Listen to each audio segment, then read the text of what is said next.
Nagbabalik tayo mga kayawyawera, kamusta po? Magluluto na po tayo ngayon ng chicken curry. Time check, 7:30 in the morning, Saturday. So, ito po, nagisa na po tayo ng bawang sibuyas sa olive oil. Nakalimutan pong iprito yung aking patatas at carrots, kaya nagprito ko sa side na ito, sa gilid. Hinabol ko. Masarap kasi na fried ng konti. So, ito yung ating chicken curry na almost 2 kilos. So, ayan. After nating igisa, lalabas na yung aroma ng bawang at sibuyas.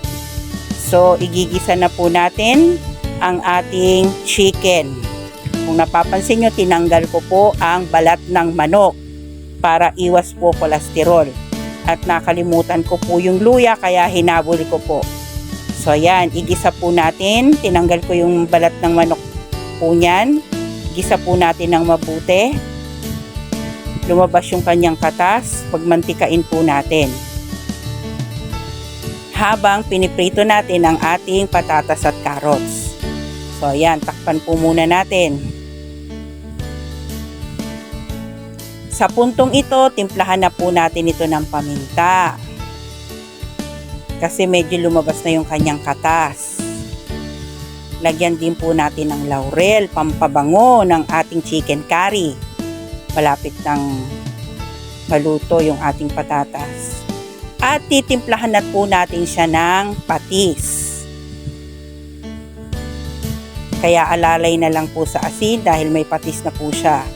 So, isang kutsa po nating mabuti, gisa po nating mabuti, palabasin po natin yung mantika ng chicken.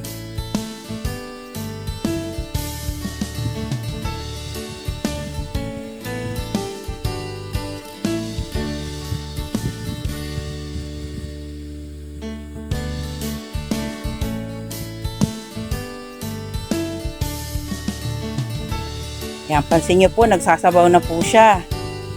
Lumalabos na po yung sarili niyang katas at mantika. So yan, gisa-gisa pa po natin, pag brown-brown po natin ng konti. Sa puntong ito, nilagyan ko po siya ng konting asin. Dagdag panimpla. Alalay lang po dahil may patis na po tayo kanina.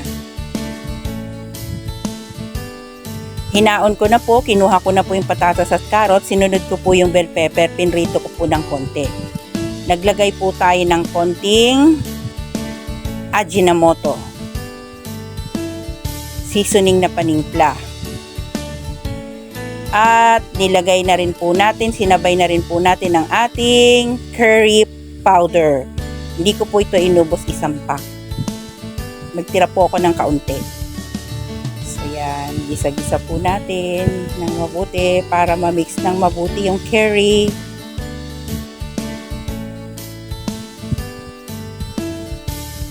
Ang bango po.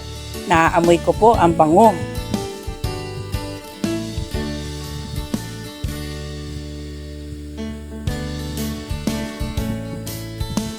So yan. Sa puntong ito, lagyan din po natin siya ng 1 tasang tubig.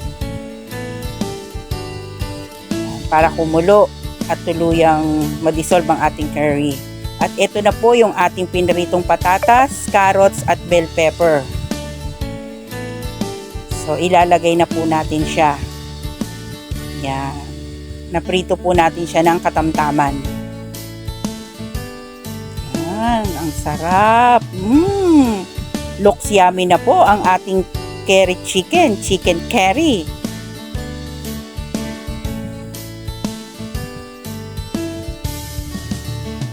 So, yan. Haluin po natin ng katamtaman para po hindi po madurog yung ating patatas at carrots. So, katamtamang halo lamang po.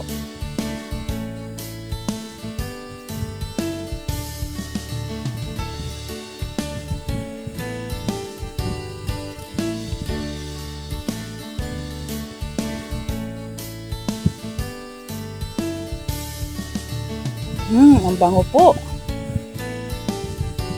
Sa puntong ito, ilalagay na po natin ang ating gata. Coco Mama po ang aking ginamit. Yung maliit po na pack. So, binili ko po ito. So, yan. Nilagay na po, inubos na po natin. Inubos ko po yan. At nilagyan ko lang po ng konting tubig para maubos yung sapak. Yan. Halo-halo ng katamtaman. Ingatang hindi madudurog ang mga gulay para magandang tignan.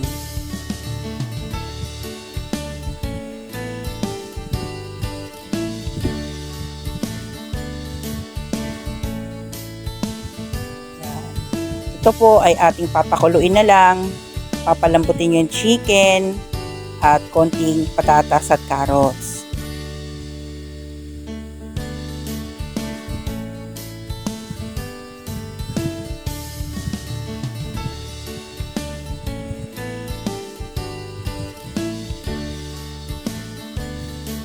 Ang bango na po talaga. Naaamoy ko po't nakakagutom.